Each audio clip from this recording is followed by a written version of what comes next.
Sherman, this is you. This is you.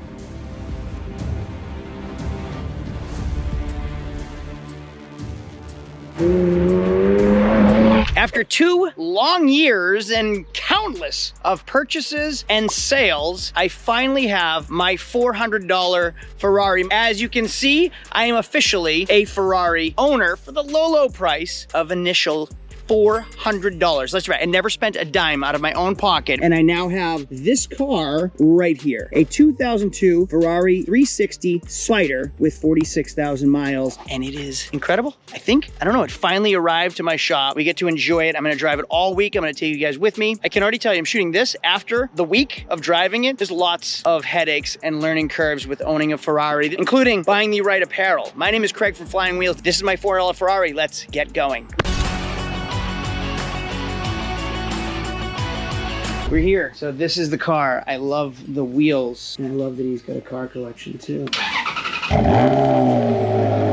So here's what's great. All the buttons look amazing. It is officially over. We're done. We own a Ferrari for $400. We've finally done it. Now let's go enjoy our $400 Ferrari. Wow. That is cool. That sounds amazing.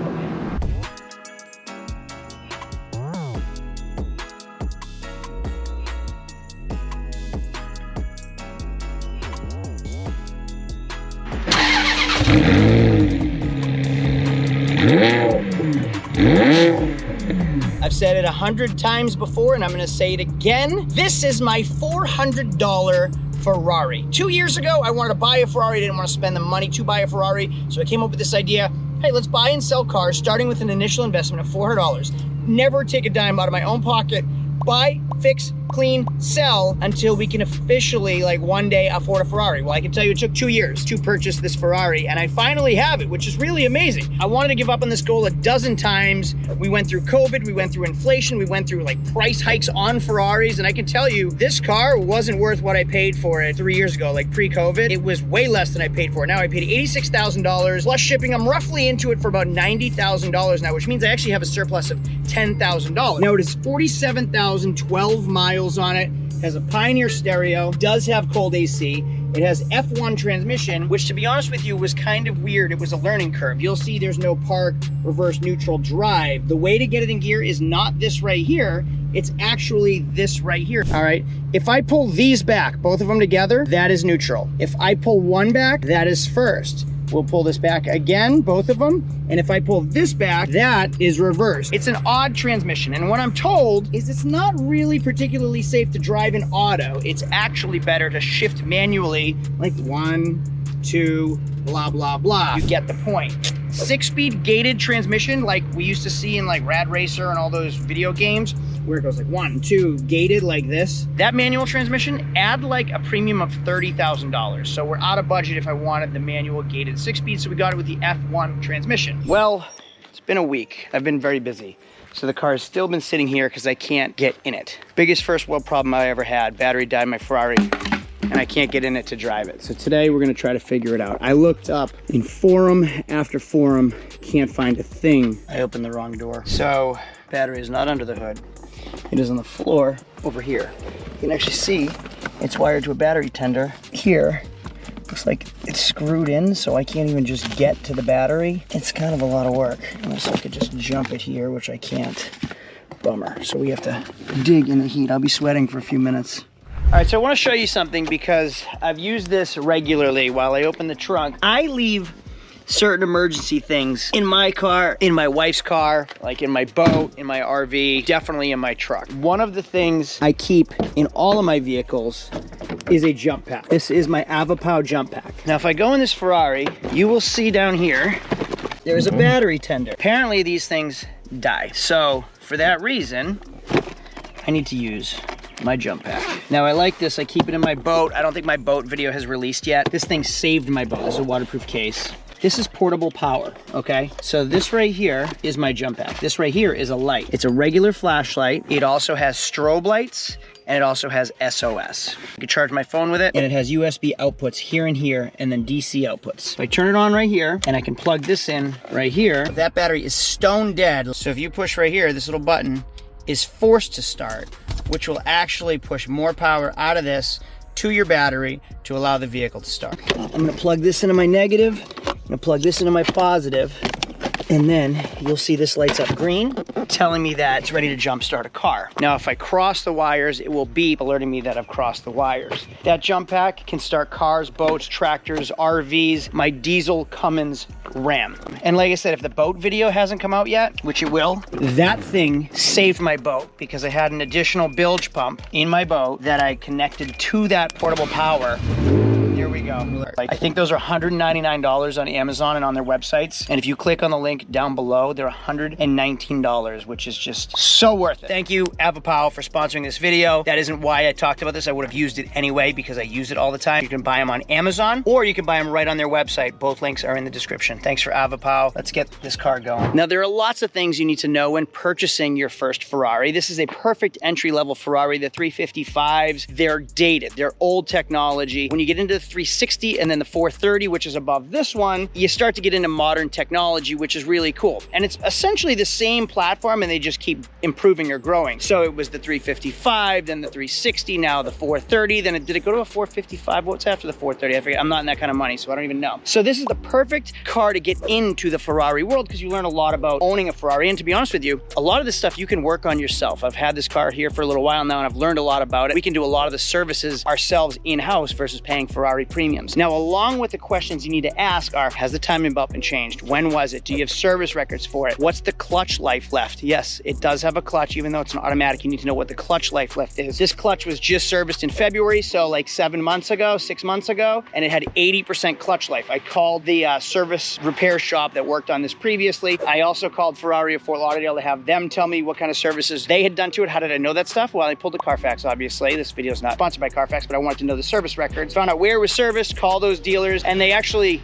knew the owner, which was great for me. Now, the owner owned this for 10 years. Before him, it was his brother's car. That's great history. I don't want a Ferrari that's been passed along from 10 different people because they start to neglect services. People that own their Ferraris take care of their Ferraris. There are a couple other things I want to know. Like, this is a Ferrari cover right here. This is another Ferrari cover right here. Comes with extra belts. This is all service records. All of these service records for the car. This is the Ferrari toolkit. This is the Ferrari tire inflator, I think. Now, this guy was a Ferrari enthusiast, so like he even had his name badges on things. He went places that were affiliated with Ferrari. This is everything you want when you're purchasing a car like this. Now, going down the side, sneak preview and teaser. You'll see this car throughout this video after this segment having stripes. It had the Scuderia stripes when I bought the car. We remove them in the next video, and I'll tell you what, paint in the rear. Why? Because it had a paint protection film right here. That was an absolute nightmare. I hate paint protection film. It was well over 10 years old. It was sun-dried, beaten down from the Florida sun, and my fingers are raw from taking off the paint protection film. Now, we were able to wet sand, buff, polish everything out, and then I did a ceramic coat. So you're actually kind of seeing the finished product of this car, and the next video is going to be all the headaches I've had with this car because we've had it a little while. So it was a long delay from the time I got the car in May to now when you're watching this video, which is like almost live. You're watching me talk is almost live. I've had this car, like I bought it like 2 months ago. It took like 3 weeks to get to me. I drove it for 2 weeks and then I went away for 2 weeks. So it's been very shoddy and spotty to get this thing up on video. Now, going to the inside, the leather is clean. I have the original floor mats, Ferrari F1 World Championship 2001 360 Spider. I actually like that he put the Ferrari emblem on that radio. It makes it look a little bit more factory. Ferrari seats are not all beaten. Now, there's a couple other things to look out for when purchasing a Ferrari is the buttons. The buttons can all wear out and get sticky. None of the buttons on this car are sticky, which is amazing. All right, now once again, you're seeing this after the fact. This is the 3.6 liter, which has over 400 horsepower, rear wheel drive, tubi exhaust, and it sounds amazing. All right, I have been talking for way too long. Let's drive this car. I'm gonna flash back to when this car showed up, and I'm gonna start driving this car and show you all the headaches that I've learned from owning a Ferrari Ferrari and everything that I've gone through. So it's kind of funny to drive because I'm driving a manual transmission without a clutch. Like legit, these F1 paddles aren't like your modern day Corvette or anything. Yes, I can put it in auto, but it even shifts like a manual transmission, even in auto. To be honest with you, it's 90 degrees out and I'm wearing a hat, gloves, and a jacket. I am sweating my butt off, all for the idea of being slightly funny, which probably isn't even really that funny. So when I'm driving this car, I have to shift it. Ready? I'm gonna let off the gas to shift into third, and then I'm gonna go again. And then to downshift, I'm gonna let off the gas and downshift again until we're ready to like I was letting a clutch out. So it's essentially shifting the car without a clutch. So I'm gonna put it in second right now. I'm gonna drive it in auto so you can actually feel and hear it shift. And it shifts kind of high. So yes, we're in auto and we're still driving in second gear. Give it a minute and it will shift. There we go. We're into third, right? Yeah, there we go. There was kind of a delay shifting, which is weird. Now I'm told we're in fourth now.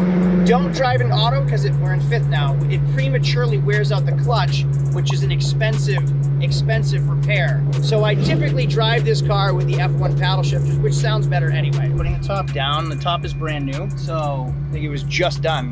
While I was talking to the guy in like negotiations, the top was just done. I think it goes up fine. It doesn't open well because the top is so tight. So there we go. Yeah, I think we're done. Oh, that was actually surprisingly easy. We'll find out tomorrow when it's time to put this down though. The next day. It's Ferrari day. Guess who's back? Contributor to this entire Ferrari series. He spotted the car and this is like one of the debut rides. So you take it. I'll go in the passenger seat. Let's go. There's a learning curve to it as well. This reminds me of that R8, right? Oh yeah. So for those that don't know, German was a top factor in this entire series happening because while we were running the shop, or he would run the shop while I did the Ferrari series or vice versa. While he was helping getting cars ready for the Ferrari series. Everybody loves German. German retired to better places, but we both get to enjoy the Ferrari.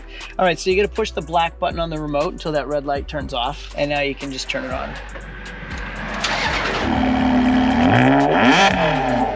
Wow. German, this is you. This is you. All right, it's not super simple to drive. Oh, go ahead.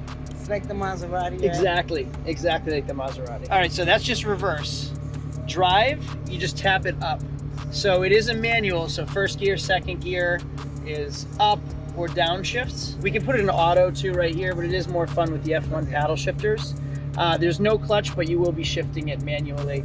So it'll say you're in first gear up on the dash. And then like a manual transmission, you'll let off the gas to shift it.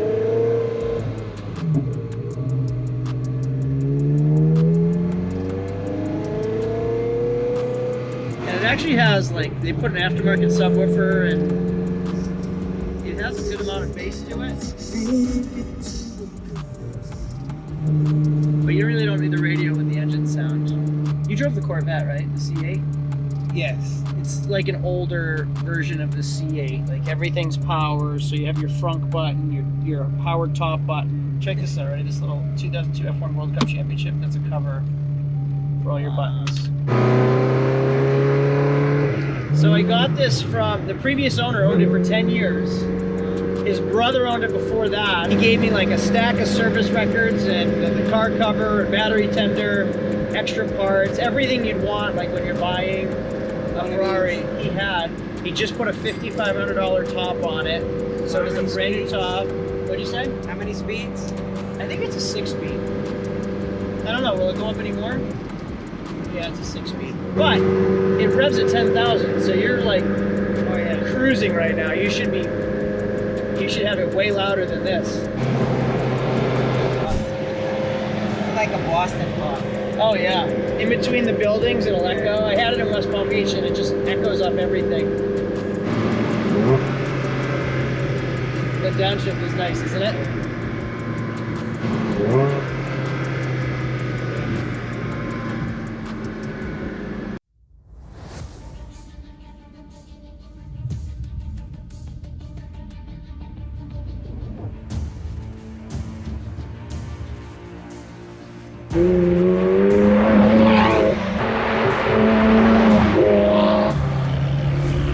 It sounds even better from outside the car. It's just beautiful. What do you think of it so far? I love it. A few moments later. I think the key needs to be on to open like the bonnet, the boot. What just opened? What is this? Oh, that's storage. And it opens off this button right here. So how does the trunk open? I have no idea. Here we go. Yeah, it needs a little bit of love. Like, it's dirty, needs a paint correction, leather conditioning. This might be the first time I've opened the hood aside from when I bought it. Aftermarket tubi exhaust, a polish, paint correction, interior and engine bay detail. I could do it, but I feel like everyone on this end of the camera would rather see you do it. All right, I have my date for the day over there. No one else has been in this car yet besides you and Grandpa. So go ahead, hop in. It's not a Dodge Viper, you can open it from the outside. Yeah, go ahead, hop in. Who wants that door?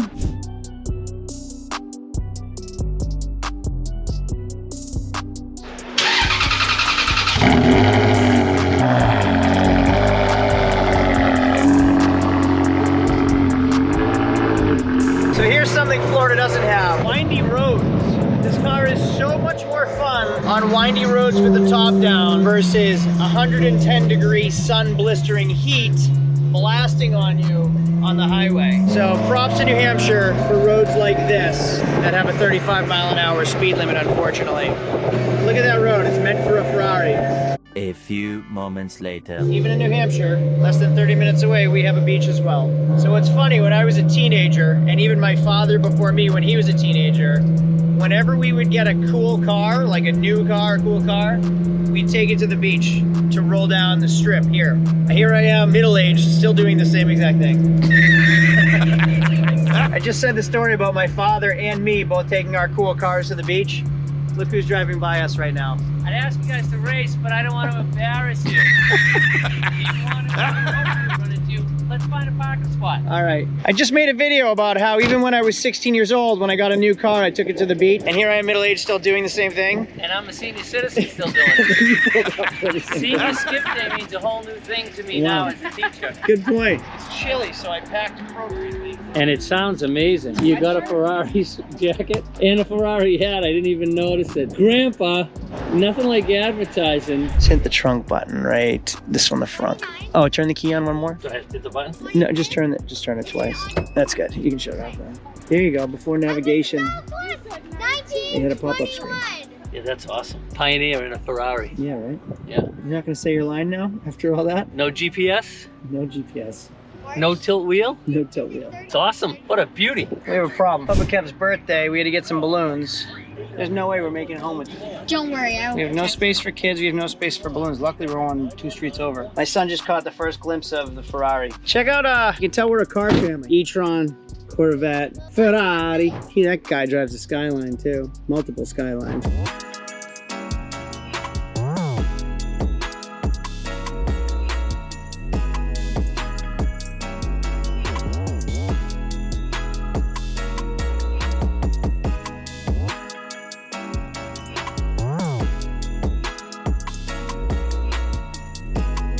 My new office is officially complete. It fits a Ferrari, barely, and I feel like it's just asking to be scratched. Look at how good that car looks under the LEDs. But hey, fun fact about this car. One of the things I hate most about like new cars is I pull forward a few feet or I back up a few feet with my door open. Like where my leg is basically how I gauge how far forward or back I need to move a car when I'm parking it. New cars won't allow you, they immediately go into park when the door is open, which is infuriating. It's like instant anger when I put in reverse and it slams into park because my door is open.